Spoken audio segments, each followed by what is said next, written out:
right, so what I'm going to do here is kind of detail um, what steps I've had to take to get into the end dump um, industry. I'm running currently as an owner op, and I'm just going to kind of detail my cost and my journey into it. Um, Initially, I started driving about 2 years ago. I was by trade, I've been a concrete contractor, and then I expanded into landscaping, some asphalt patching.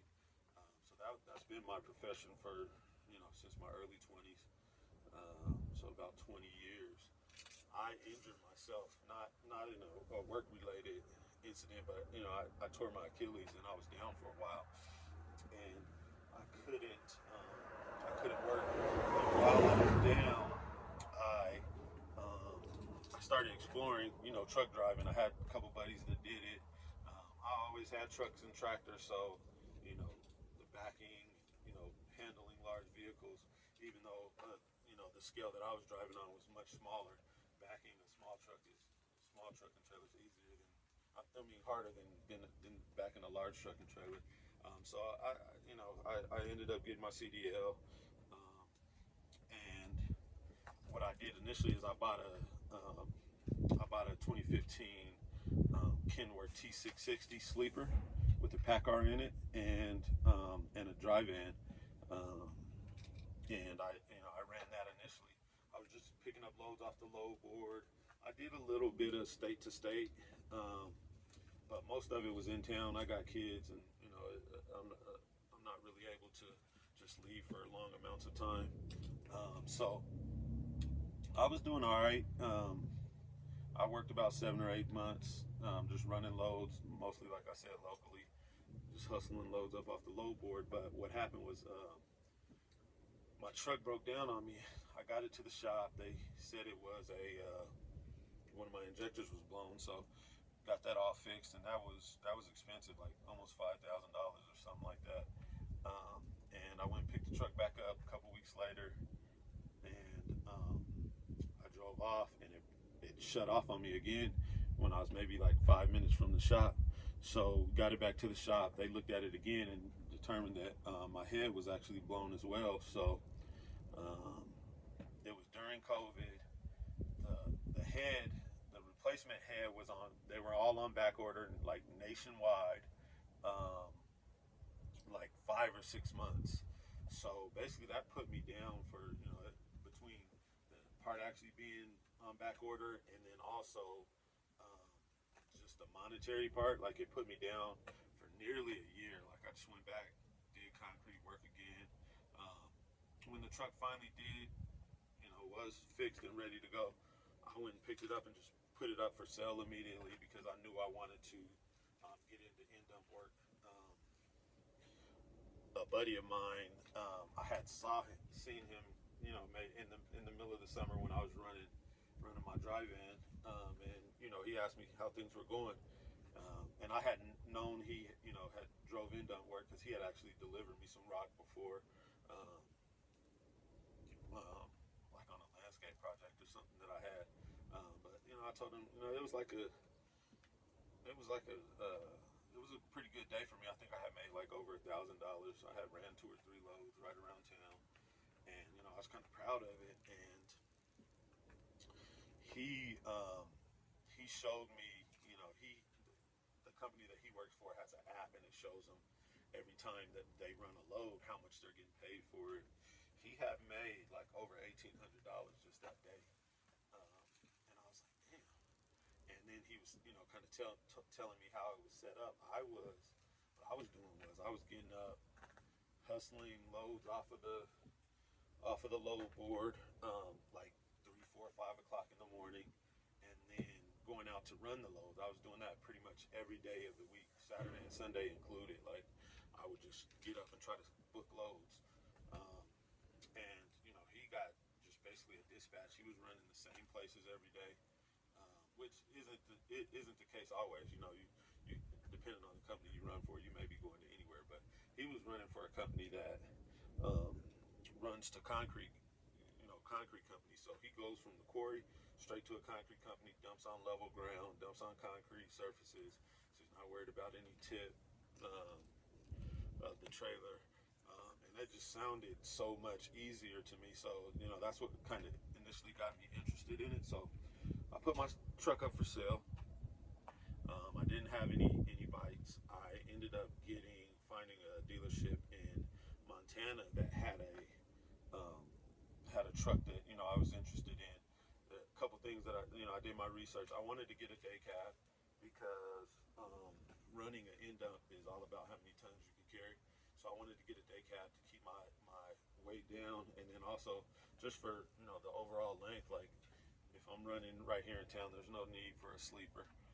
So I wanted to get a day cab. I either wanted to get a Cummins or a Detroit engine, just because parts availability, and then also the price of the parts, and then as well as the ease of working on these.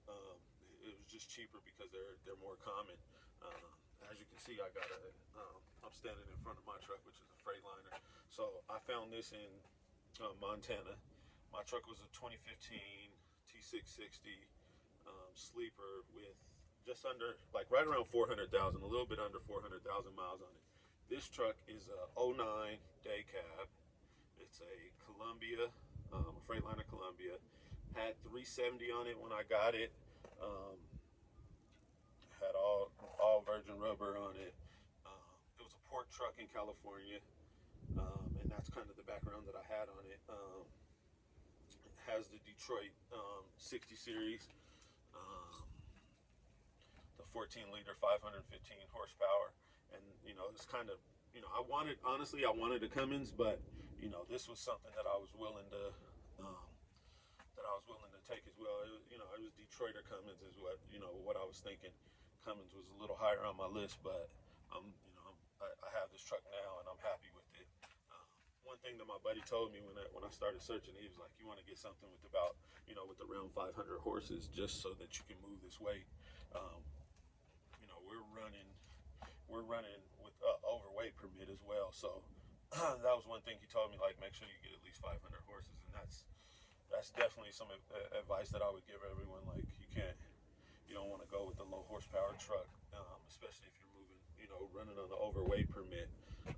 So what what I did with that truck, like I said, is I made a trade for it straight across. My truck was worth a little more than this, but anytime you're dealing with a dealership, and you're trying to trade something, they're gonna work you over. Part of my trade though was that I required them to put a wet kit on this truck. So that was a cost that I didn't I didn't incur, was actually having to go put a wet kit on my truck, because for the most part it had everything that I needed already when I went and got it. I did have to do a little extra work, but for the most part it had my wet kit on there that was sufficient to run the trailer that I ended up getting. So what I'm gonna do is just kind of take you guys through what I've had to do,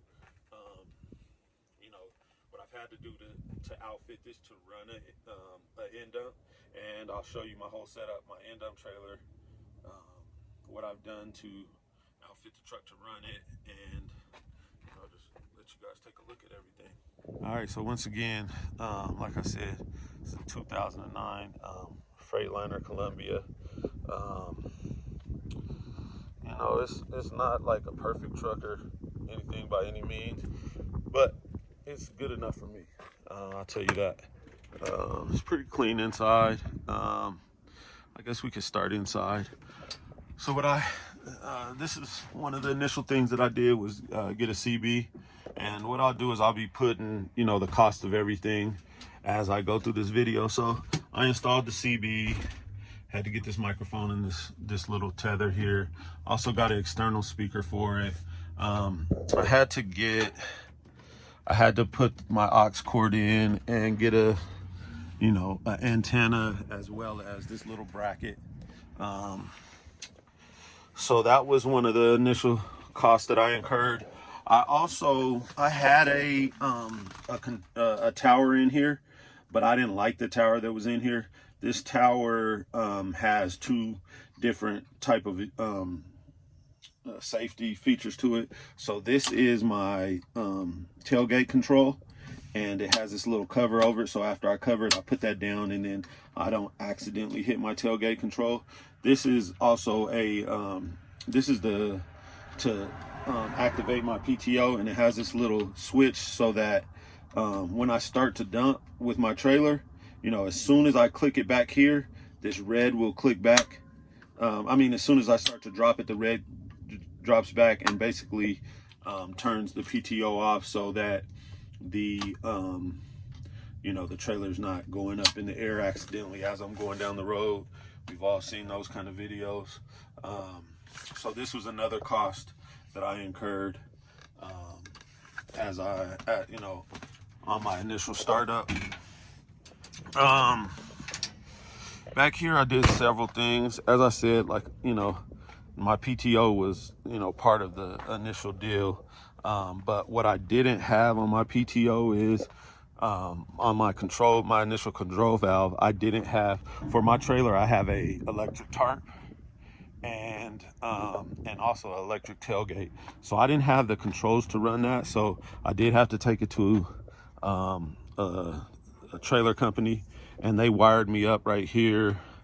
They basically hardwired that in to my, basically it goes to a little fuse box that's in my battery box, and then straight to my control box. And these are, like I said, these two wires. This is my tailgate control, and then this one here is my tarp. My tarp control, so opens and closes my tarp, so I don't have to get out and do anything when I you know, when I pull up. I don't get out of the truck at all. Most times I just open, you know, open my tarp, release my tailgate, open that as well, release the dogs off of it, open it up, and then I start dumping. So, you know, I had to get that. I also got, you know, this kind of, I guess, like coil pack, you know, my light and air. They call it a 3-in-1 is what they call it. It's 3-in-1 coil pack type system here. And what that does is keep from having those circular type of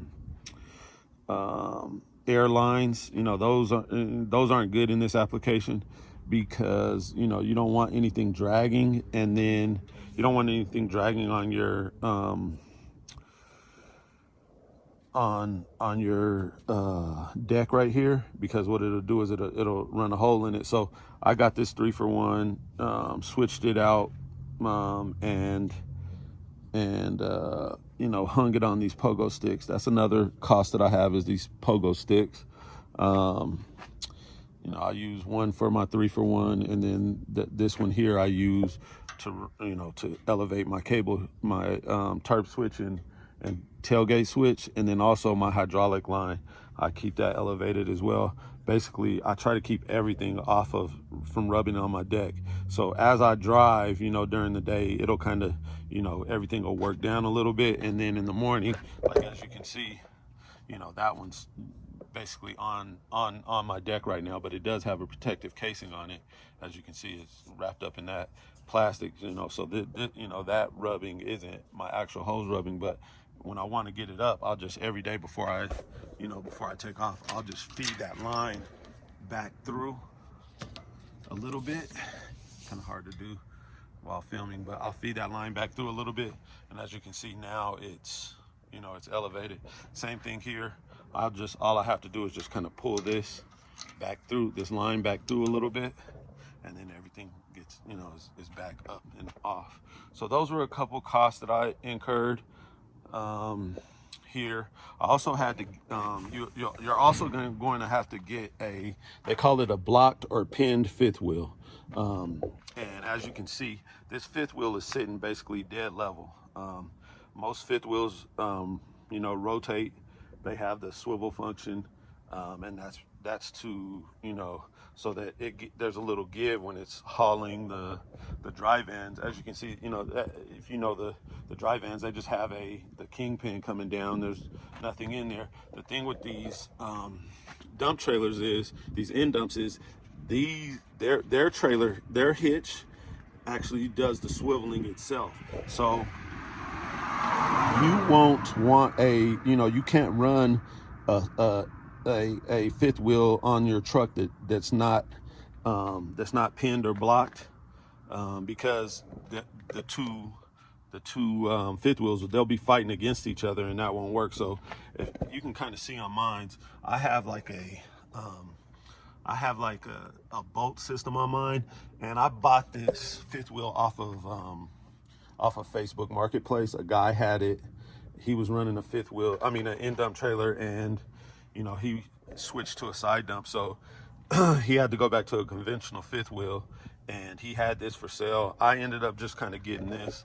It's kind of a quick fix for me, but the guy did a pretty good job on it. It has like, some little bolts that I have the ability to, I can take these out and just run it regular, or, I can adjust this to where I want it. It has little, these are like maybe inch up here, an inch and a quarter, or an inch and a half back here. It has a bolt welded to it, a line, a hole drilled through the metal so I could screw it down in there. So it's a nice little system. It works for now. I'm gonna eventually get a fifth wheel that has the the ability to do that. They have them where you could just flip these little blocks, or sometimes I've seen a lot of guys that run them, they'll just weld like a metal plate here that has a hole in it like that, and then they'll do it on the same thing on the same side, and they'll run a big thick bar through there. So this is gonna hold me for now. I just want to get up and running, but that's kind of what I initially had to do. So we kind of looked at my truck. Like I said, it's nothing special about it. It's a regular truck, but it's gonna work good for what I'm doing. It's light. I think my truck and this trailer, I got a tear weight on it the other day, and it weighed just over 30,000 pounds. So with this, I can legally carry, I think, 25 tons. Well, on the interstate, but I have an overweight permit, so I could put up to 98,000 on on this truck and trailer. I've got it up to about 90, and like I said, I'm new, so that's what I was kind of comfortable with. But as far as the trailer goes, this is the trailer that I ended up getting. I rented this trailer just because I didn't have money to buy one at this point, so I was able to rent this one. I looked a lot.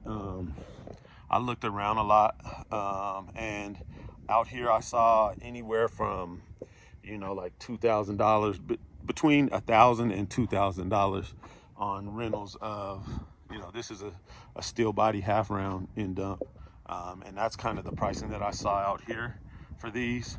I looked around, around the U.S. too. I saw some in Texas. They were a good amount cheaper. Maybe like, I saw some in Texas for like 700, 750, 800, so they're a little bit cheaper out in Texas, but mine's, this is what I paid out here. And I think I did, I didn't see anything, this cheap, as far as rental wise. This is, trailer is, it's not an old trailer. It's a 2017, putting all new tires on it. I had it, I had them go through it. Everything was pretty much good on it. I had a DOT inspected. It passed. Besides, like I think I had to replace the light for the license plate, but that's about it. This light always seems to come out. So, but everything else, like I said, it's a 2017. It had just sat for a while. The guy that had it, I don't know if he just had money and just really didn't care, but it was sitting, and it, he put, when I picked it up, I took it straight to the shop, and he put all new rubber on it for me. And that was pretty much all it needed. Everything else pretty much passed. So like I said, this is kind of what it cost me. to get in, but you know, there's variables in it. It all kind of depends. I'm gonna also put up a post of or some type of caption where I'm putting up potential cost, because that was another thing. I could have not got a wet kit on my truck, but I was able to negotiate that. But those wet kits are probably going to be your biggest expense if you don't have one on your truck already. So it's just kind of an introduction. What I'm gonna do on my next couple of videos is I'm gonna go over how to dump, because that's another thing that you have to figure out pretty quickly if you're coming into this and you haven't run an end dump before.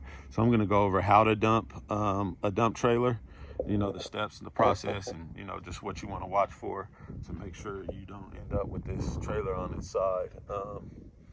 We've all seen those videos as well, man. If you don't have half a brain and use it, you will turn one of these trailers over. So that'll be my next video. Make sure you guys check that out as well.